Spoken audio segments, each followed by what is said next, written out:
Je vous invite à lire avec moi dans le livre de Job,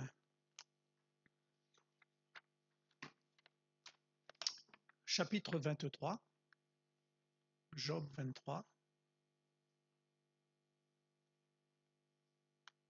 au verset 1.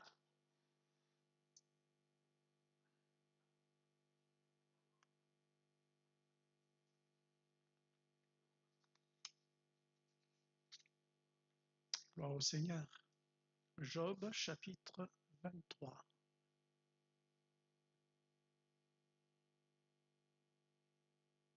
C'est rare qu'on y va, mais c'est toute la parole de Dieu. Hein? Alléluia. Job prit la parole et dit, maintenant encore, ma plainte est une révolte, mais la souffrance étouffe mes soupirs. Oh, si je savais où le trouver, si je pouvais arriver jusqu'à son trône, je plaiderais ma cause devant lui, je remplirais ma bouche d'arguments, je connaîtrais ce qu'il peut avoir à répondre, je verrais ce qu'il peut avoir à me dire. Emploierait-il toute sa force à me combattre? Ne daignerait-il pas au moins m'écouter? Ce serait un homme droit qui plaiderait avec lui, et je serais pour toujours absous pour mon juge. Mais si je vais à l'Orient, il n'y est pas. Si je vais à l'Occident, je ne le trouve pas. Est-il occupé au nord? Je ne puis le voir. Se cache-t-il au midi? Je ne puis le découvrir. Il sait néanmoins quelle voie j'ai suivie, et s'il m'éprouvait, je sortirais pur comme l'or. Mon pied s'est attaché à ses pas, j'ai gardé sa voie, et je ne m'en suis point détourné. Je n'ai pas abandonné les commandements de ses lèvres, j'ai fait plier ma volonté aux paroles de sa bouche. Amen. C'est sur ce verset 12 particulièrement qu'on va s'arrêter ce soir. Je n'ai pas abandonné les commandements de ses lèvres, j'ai fait plier ma volonté aux paroles de sa bouche. Alléluia.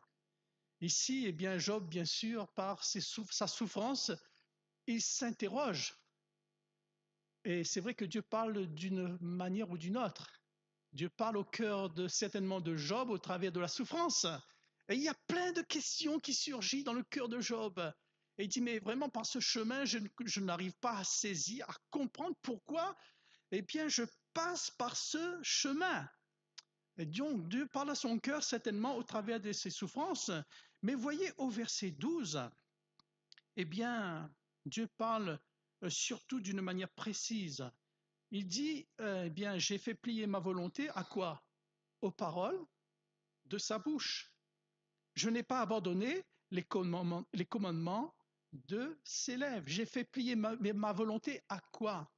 Aux paroles de sa bouche. Job parle des commandements du Seigneur, des paroles de sa bouche. À cela, donc, aux paroles de Dieu, il a fait plier sa volonté. Job, par la parole de Dieu, discerne la volonté de Dieu.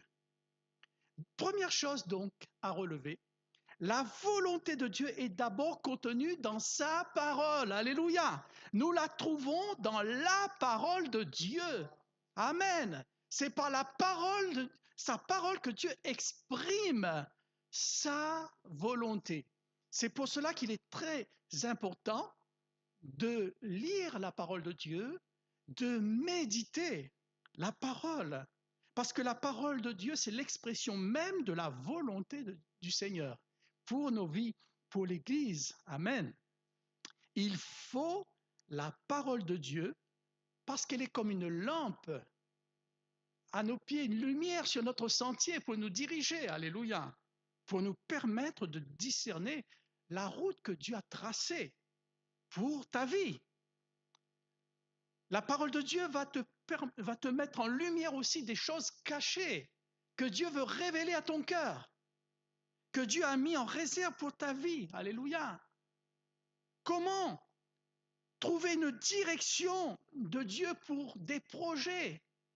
Nous cherchons la volonté de Dieu, nous voulons la découvrir.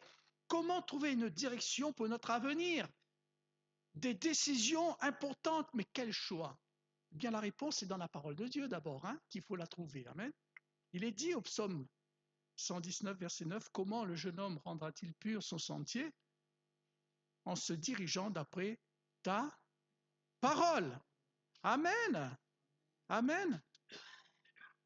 Comment le jeune homme rendra-t-il pur son sentier? En se dirigeant de ta parole. Ce n'est pas seulement pour les jeunes hommes, les jeunes filles, mais c'est pour tous les frères et sœurs. Alléluia. Amen. Il y a des gens qui voudraient connaître la volonté de Dieu, mais s'ils ne lisent pas la parole de Dieu, ne la méditent pas, comment feront-ils? Et le livre des Proverbes nous laisse une promesse extraordinaire. Au chapitre 2, je vous résume un peu ce chapitre. Eh bien, cette promesse pour ceux qui reçoivent la parole. Et il est écrit ceci, en fait, « Mon fils, ma fille, si tu reçois mes paroles, si tu gardes avec toi mes préceptes, si tu la cherches comme l'argent, si tu la poursuis comme un trésor, alors tu comprendras la crainte de l'Éternel, alors tu trouveras la connaissance de Dieu, car de sa bouche sortent la connaissance et l'intelligence. Alors tu comprendras la justice, tu comprendras l'équité, la droiture, toutes les routes qui mènent au bien. En fait, tu comprendras la volonté de Dieu. Alléluia. Et au verset 10, toujours dans le livre de Proverbes, chapitre 2, la sagesse viendra dans ton cœur. Quand on médite la parole de Dieu, quand on lit, qu'est-ce qui se passe? Bien, la parole de Dieu vient dans nos cœurs. Alléluia. Elle apporte une connaissance de Dieu personnelle. Amen. Elle vient, la connaissance vient, et elle fera les délices de ton âme. Amen. La réflexion veillera sur toi. L'intelligence te gardera pour te délivrer du mal. Amen. Ça, donc, c'est écrit dans l'Ancien Testament, mais c'est vivant. Amen. Il y a ce parallèle, en fait, que donne Paul aussi dans Romains chapitre 12. Ne vous conformez pas au siècle présent, mais soyez transformés par le renouvellement de l'intelligence. Ça, c'est par la parole de Dieu, afin que vous discerniez quoi? Quelle est la volonté de Dieu? Amen. Amen. Premier point donc, c'est important. La volonté de Dieu est d'abord contenue dans sa parole. Le deuxième point, la volonté de Dieu, c'est ce qui est bon. Amen. C'est ce qui est agréable. Et c'est ce qui est parfait. Pourquoi cela est agréable, bon et parfait? Parce que la volonté de Dieu, elle vient de Dieu. Elle vient de Dieu, la volonté de Dieu pour l'Église, pour toi, mon frère, ma sœur, c'est ce que Dieu a prévu de bon. Amen. De bon pour ma vie, de bon pour l'Église, parce qu'elle émane d'un Dieu bon. Amen. N'est-il pas écrit à combien plus forte raison le Père donnera-t-il de bonnes choses à ceux qui le lui demandent? Amen. La volonté de Dieu, c'est ce qu'il y a de meilleur pour nous. Est-ce que nous sommes convaincus de cela? C'est ce qu'il y a de meilleur pour nous. Dans l'épître aux Hébreux, il est relaté les héros de la foi. Donc, il est nommé, ces héros de la foi, Abraham, etc., etc., etc. Et pourtant, il nous est dit au chapitre 11, verset 40, Dieu nous dit qu'il avait approuvé la foi de tous ces héros.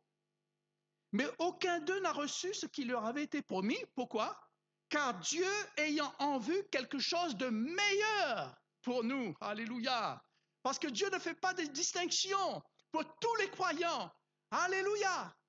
Amen. Les croyants de l'Ancien Testament, du Nouveau Testament, ensemble, il y a le meilleur pour tout le monde. Alléluia. Mais il ne voulait pas que quelques-uns aient le meilleur avant, mais que tout le monde l'ait ensemble. C'était quoi le meilleur? C'est Christ.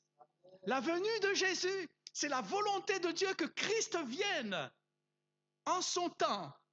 Voilà ce qui était le meilleur. Le meilleur, c'est Christ. Le meilleur, c'est la venue de Jésus pour nous. Amen. C'est parce que nous avons tout, la Bible nous dit, nous avons tout pleinement en lui. Alléluia. Amen. Et puis la volonté de Dieu, elle est parfaite. Et parce qu'elle est parfaite, elle amène une réponse parfaite aux hommes.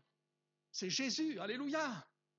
Et il sait parfaitement ce que nous avons besoin.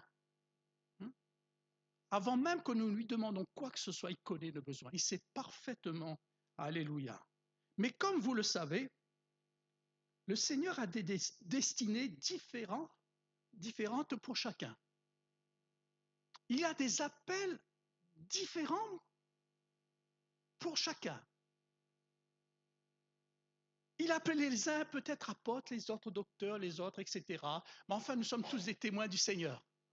Mais il y a des choses particulières. Il y a une orientation que Dieu donne, des services différents. Il ne demandera pas forcément la même chose à un autre. Des services différents. Il communiquera des dons tout à fait également différents. Voyez l'exemple d'Abraham. Hein, va-t'en de ton pays, quitte ta famille, ta patrie. C'est quand même un appel particulier. Hein? Eh oui, vous croyez que c'est facile? C'est particulier. Et Abraham, parti, on ne sait pas qu'est-ce qu'il a travaillé là, dans son cœur, dans sa tête, mais il a obéi, alléluia. Vous avez l'exemple de Moïse. Moïse, Dieu l'appelle à être le libérateur du peuple d'Israël, mes amis. Au début, eh bien, il était emballé, mais après, oulalalala, il dit, Seigneur, envoie quelqu'un d'autre, moi je ne peux pas. C'est particulier. Il y a d'autres appels, mais à chacun, Dieu a appelé, mais à chacun, si on cherche sa volonté, frères et sœurs, Dieu nous la révélera. Si l'Église cherche la volonté de Dieu, Dieu se révèle. Alléluia. Dieu se révèle. Ça, c'est sûr et certain. Sûr, alléluia. Mais ce n'est parfois pas facile d'accepter la volonté de Dieu. Parfois, c'est pas facile. Même si on sait que c'est pour la gloire de Dieu, même si on sait que c'est le meilleur pour nous, mais quand on passe dans certains chemins, dans certaines routes, on ne comprend pas. On sait que c'est le meilleur pour le royaume de Dieu et pour nous. Pourquoi? Parfois, ce n'est pas facile d'accepter la volonté de Dieu. Dieu peut demander d'abandonner certaines choses. D'abandonner certaines choses. Des choses qui ne sont pas agréables à ses yeux, mais même des choses légitimes. Le Seigneur peut nous demander, comme ce soir, il nous a permis, frères et sœurs, dans ces soirées, quelque chose de légitime, par exemple, de manger. À un moment donné, Dieu peut nous dire, eh bien, je te demande de te mettre ce temps à part pour m'invoquer, pour chercher ma face. Laisse le repas, tiens-toi à ma présence. C'est peut-être pas facile. On a des préoccupations, on a des choses légitimes, mais il y a un choix. Dieu peut demander d'abandonner certaines choses, de faire un choix. Et il arrive que ce que Dieu nous propose semble même être une folie. Être une folie. Comment peut-il dire à Abraham, quitte ta famille, ta patrie et tout, va vers le pays que je te montrerai. Mais il est parti sans savoir où il allait. Mais Dieu, petit à petit, parce qu'il a enclenché le processus dans la foi, Dieu, petit à petit, lui a révélé sa volonté. Et cela demande vraiment le pas de la foi. Faire la volonté de Dieu. Nous l'avons chanté tout à l'heure. Donne-moi le courage, Seigneur, de quitter le rivage et de marcher sur les eaux. Je pense à Pierre. Seigneur, si c'est toi, ordonne que j'aille vers toi, Seigneur. Mais le Seigneur, tu viens? Viens? Ah oui. Pierre commence à enjamber la barque, mais là, il a regardé à Jésus. Alors après, il a bu la tasse, c'est vrai. Nous, ce qu'on a retenu surtout, c'est qu'il a bu la tasse. Mais on a oublié que Pierre, quand même, il a enjambé la barque. Il a fait le pas de la foi, mes amis. Et c'est ça qui est important. Pour accomplir la volonté de Dieu, il faut ce pas de la foi. Alléluia. Même si le raisonnement n'est pas là. Mais il y a le Saint-Esprit, il y a la parole de Dieu qui est là, qui nous percute, qui nous dit, voilà la voie que tu dois suivre. Il faut faire le pas. Il faut faire le pas. Mais vous le savez, même en connaissant, je vous le dis, la volonté de Dieu, nous avons du mal souvent à l'exécuter. Il y a les doutes, les hésitations. Ça ne va pas dans le sens que je désire. Moi, je pensais que c'était comme ça. Mais non. Les choses ne vont pas se passer comme tu le veux. Je prends l'exemple du jeune homme, de la jeune fille. Tu vois, eh bien, le jeune homme ou la jeune fille dit, tu vois, Seigneur, ce jeune homme, cette jeune fille, j'ai des sentiments pour ce jeune homme. J'ai des sentiments pour cette fille, Seigneur. Fais qu'elle soit pour moi, Seigneur. Montre-moi ta volonté, Seigneur. Et puis le Seigneur montre. Mais on persiste quand même. C'est dit non. Et puis on y va quand même. C'est pas évident. Si on demande la volonté de Dieu, Dieu nous la montrera. Mais maintenant, il faut obéir. Alléluia. Et combien on voit d'exemples de ceux qui ont refusé d'écouter. Quand le Seigneur dit non, eux, ils transigent, le Seigneur dit oui. Et c'est ce qu'a rencontré comme difficulté, à mon avis, Job, puisqu'il dit, en fait, j'ai fait plier ma volonté aux paroles de sa bouche.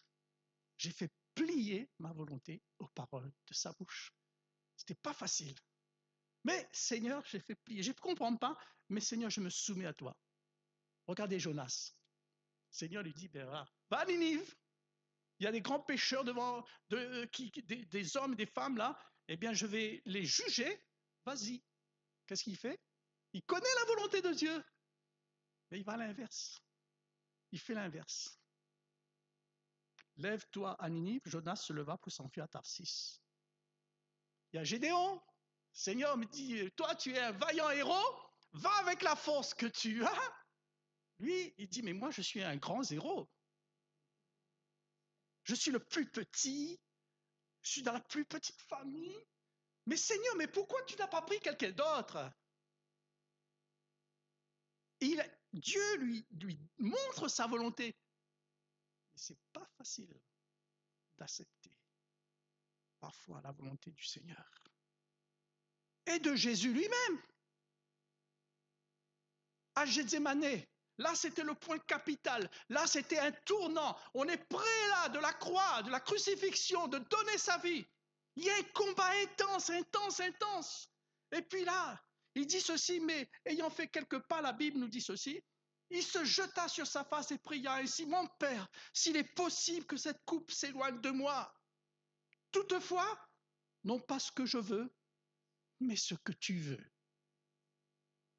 J'ai fait plier ma volonté aux paroles de sa bouche. Jésus l'a montré. Alléluia. C'est pourquoi c'est bon de connaître la volonté de Dieu. Mais suis-je prêt à faire plier ma volonté à la sienne? Et des fois, je le rappelle, cela coûte vraiment de faire la volonté de Dieu.